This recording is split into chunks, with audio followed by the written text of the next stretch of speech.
everyone, and welcome to this video with a very special... I am sick, by the way, and I will probably be like sounding really weird this whole time, but okay, back to my intro. So I am here with a very special guest today, Ingrid Nilsen, and the purpose of today's video is to let you guys know about a project we've been working on all year that you might not know about. It's called Ladies Who Lunch, and it is our podcast baby. Yeah. And it's so much fun. We upload weekly episodes, like every week on Tuesdays. You can find it on itunes.com/LWL. And it's totally free. Totally free.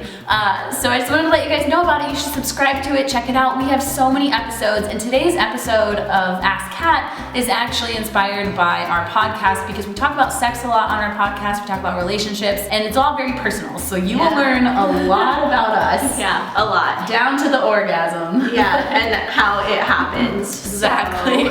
So today, we thought it would just be fun to do a Q&A about sex. I asked you on Twitter and Instagram to send your questions in about sex because it's something that a lot of people don't talk about comfortably. Yeah. And you know, you don't always want to ask your parents, you don't always want to make a post online asking people about things, and so I just thought it'd be fun today to have a nice little healthy sex chat. I know, I always enjoy it too, and even as someone who talks about it pretty openly, there are definitely times where I'm still like, you're like caught off guard, you're like, no, I don't, what?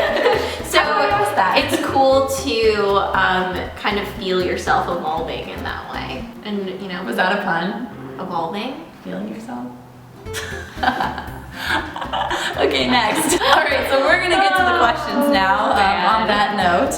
This person asked from Twitter, in your opinion, is there a right time to have sex? They mean like age. The first time. Yeah, like I think they mean age. And a lot of you guys actually asked, you know, when is it okay to have sex? How old should you be when you lose your virginity? And I think that our answer is gonna be like, this is gonna come up a lot in our answers, is that it's when you're ready and when you want to. I mean, I probably wouldn't recommend like under the age of like elementary school, but like if you're older and you can like make decisions like responsibly. Yeah, I think it's less to do with age and more about, you know, where you are mentally and emotionally. Also, you know, your relationship with the person that you want to have sex with. Everybody is going to have different feelings about sex, but I think ultimately it comes down to being comfortable with that person, being on the same page with that person. Yeah, I definitely think there should be conversation, unless you just absolutely know you're on the exact same page, which is never the case usually. It doesn't hurt, like if you're dating someone or even just like kissing someone and like kind of hooking up with someone and you're thinking like, okay, I want to have sex. Like, or if they're even slightly pressuring you or bringing it up and not pressuring you, just talk with them about it. Like, is this just between us? Are we having sex with other people? And that stuff can be really hurtful when you're young and you have sex with someone and then you realize, wait, they're also sleeping with this person. I mean, that can be hurtful at any age. So I think just forcing yourself to have the conversation, even if it's like kind of awkward, but talking about sex before having it is and making, gonna make you feel I better. think that, you know, no matter what your relationship looks like, whether you are agreeing to be seeing other people or you're exclusive or whatever it happens to be, I think that you want to be with someone who respects you and who you respect as well. This person asked on Instagram, what is the meaning of sex to you? Is there no meaning? I have friends who associate sex with only making love and others who see it as a fun act, no strings attached. Your opinion? Well, I mean, I grew up in a very Christian home where we were just always taught like sex is only for marriage, and it was never something that was acceptable in a fun, just casual kind of way. So I grew up, you know, another question you guys asked, when did you lose your virginity? I'm pretty sure I lost my virginity when I was 22 or 23. So I was definitely older, and it's because I took it so seriously that I was just like, I can't have sex with someone unless I'm absolutely in love with them, but I'm like rarely in love with people, and I want to have sex more often than that. So I will take it as like, there's times for like love making and serious, we're in love sex, and there's times for having fun sex. I mean, as long as you're safe and careful. Yeah, I have never had a one night stand with a person before, meaning like random person that I have never met before and then I sleep with them. And that's just always been a personal preference of mine because I have always, at the very least, wanted to equate sex with intimacy. That doesn't always happen, but it's something that I have always wanted. And I think that the older I've become and, you know, the more experience I've had, obviously with coming out, the whole like intimacy and sex thing has really become a reality for me. I think especially right now, and it's really cool to experience, you know, real intimacy like when you're having sex with someone. Yeah, I think it's like a beautiful thing if the recipe is there for that, but if it's not and you're wanting to have sex with someone anyway and you feel respected and you feel like it's a situation you're in control of, then absolutely do it. I don't think, you know, there's nothing wrong with that. Like it's natural, it's something people want to do, and as long as you're careful, use protection, be smart about it. Like be smart about it. Like be smart if you're having sex. I think that it could easily be something that you're, because you don't want to think about it or address issues, or it might get kind of weird talking about stuff, you like might make some, not necessarily mistakes, but you can make things easier for yourself if you would just force the awkward, like we're gonna like talk about what this is and we're gonna use a condom and we're gonna be on birth control if you're straight. Things like that are important to talk about, even if you feel like it might not be cool or like kind of dumb. And I think that people kind of get caught up in like the shoulds of sex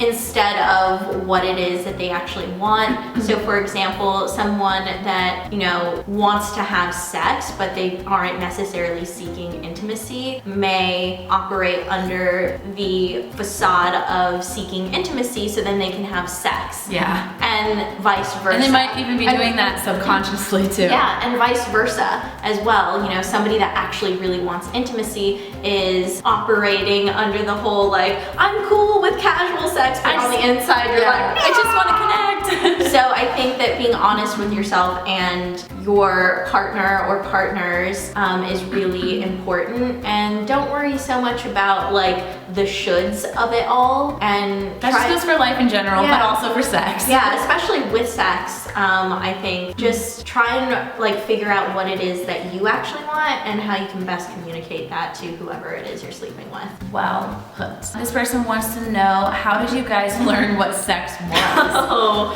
Oh man, like, okay. Oh my god, okay. You need to not do that. You go first. All right, so I'm gonna start at step one here. I, for the longest time as a child, thought sex was making out and rolling around in bed. Naked! Naked! Yes, that's exactly what I thought it was too. No, that's what I thought sex was for so long. Just like kissing naked in bed, rolling around. Exactly. Oh my god, that's so funny. So no, I remember, and then I always thought that's what sex was, and then when I was in 5th grade, my best friend, she like told me what sex was at a sleepover, and I was like, my world changed, and I was like, that's sex? That's gonna happen to me? Like I thought it was like the weirdest, grossest thing in the world. And then I don't know why, but like, oh, so then I watched this movie, Runaway Bride, and there's this joke in it that has to do with like, I don't even remember what the joke is, but it's some innuendo. And I watched it with my parents and I laughed at the innuendo because I had just learned what sex was, so I knew I got the joke. And then the next day my mom's like, so, you laughed at that joke yesterday in the movie. Do you know what sex is? And I was like, oh no, I've been caught. She knows I know. And so I just pretended I didn't know. I was like, yeah, it's when people like roll around naked together. And she's like we were like, she was just curious if I knew, but I lied because I was so like, my mom can't know. I know. Yeah, it's that whole like, oh my god, I'm growing up and learning things, and oh my god. So I learned about sex in school when they start showing those period videos and they start kind of dipping their toes into the world of sex. But what's interesting is that they really only focus on heterosexual sex, at least where I grew up, which was a very, and still is, a very conservative area. So just the fact that they even went into the depths that they did, looking back on it now, I'm like, oh my god, I can't believe they even went there. I mean, that's pretty scary for even a straight person. Like, it's, it's like, it's a weird, it's such a new thing at the time. It's like so confusing. You're like, what? Yeah, just trying to wrap your head around it all. You're like, wait a second, my body is doing this. Also, the whole separation of like the boys and the girls thing just kind of instills this shame in you from a very early age. It's ridiculous. When you're already feeling very self-conscious. But I feel like they do that to try to make you feel better because they don't want you to more but it actually just creates a stigma your whole life that you can't talk about sex with mixed genders, which is insane. So I would say that my critique of my sexual education would be that they only focused on heterosexual sex, like, and only penis in vagina sex. They also focused heavily on monogamy and a lot on abstinence. Which is very realistic. Yeah, which I think that it's something that's really common, but I would like to see that change in our sex education. Yeah, like, and it's not like you can't not have sex and that abstinence isn't a thing for some people. If that's your thing, that's great. That was me for a really long time, and I never let anyone make me feel weird about it. But then once it changed for me, I also didn't let anyone make me feel weird about it. Yeah. Like, I think it's something like, it's kind of just owning and accepting that like sex is a part of life, and then figuring out how to be comfortable with it moving forward. And then, because with education when we're young, they're teaching us about sex, and like the teachers aren't exactly always comfortable with it. Like they get like the gym coach to do like sex ed because they need someone to do it. But it's like actually sex education could be actually educational, whereas like now it's just horrible. This is about, we can get on a tangent on this forever. It could be a podcast episode. And that I think something that would be interesting to touch on is that sex doesn't always have to involve a penis. So in their case, for sure. There's that also. And I think even if you are in a heterosexual relationship, still have sex without, you know, so it's a lot more complex than, you know, the whole penis goes into vagina and then amazing orgasms and sex happen. In 2 seconds, like they show in the movies. Oh my god. Another thing we've talked about on our podcast. Have you ever had a sexy dream about one of your friends? I honestly don't really have like sexy dreams. Me neither. So what are you talking about?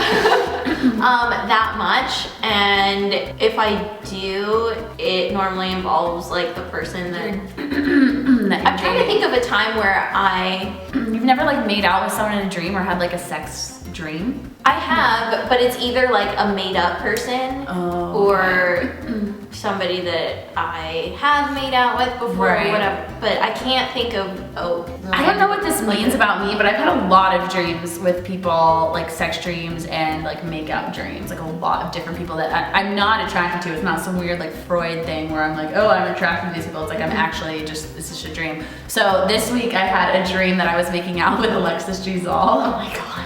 And I first woke up and felt like a pedophile because I thought she was 17, but then I texted her, I was like, oh my god, I had a dream I was making out with you. And she was like, was I good?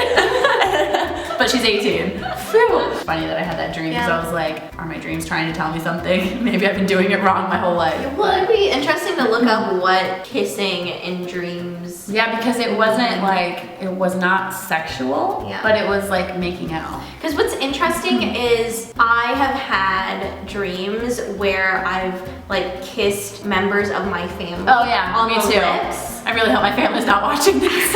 I've never said this out loud before, but I would never do that in real life, and I have no desire to do that. I wonder if it's like a connection thing or like a representation of like intimacy, closeness, an affinity like in your brain for that person, but it's like not necessarily sexual. I don't know. That's weird. I don't know. It sounds like a really good title for me though. Kissing our baby. I'm just kidding. I'm just kidding. Because then every one of my family members would click on it and be like, what? She's removed 3 times. It's I remember, like, as a kid, whenever family members would try to even just kiss me on the cheek, I'd be like, no, don't kiss me. So were you ever in love with your cousins as a kid? When I was like 5, I wanted to marry my cousins. They were really cute. Didn't really have. This video is taking a weird turn. Well, I didn't really have anyone around my family, so. Well, you're missing out. Cousin crushes are the best. I feel like the girl on Mean Girls.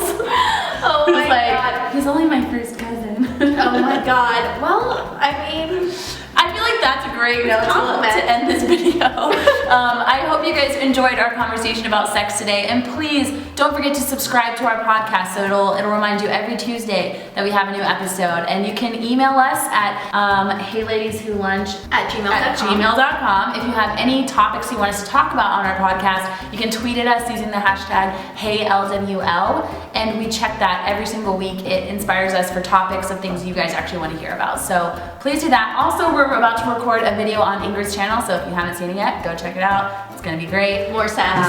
Lots of sex. What are we talking about here? Orgasms. More orgasms. Drip, drip, drop. All right. Let's, see you guys soon. Bye.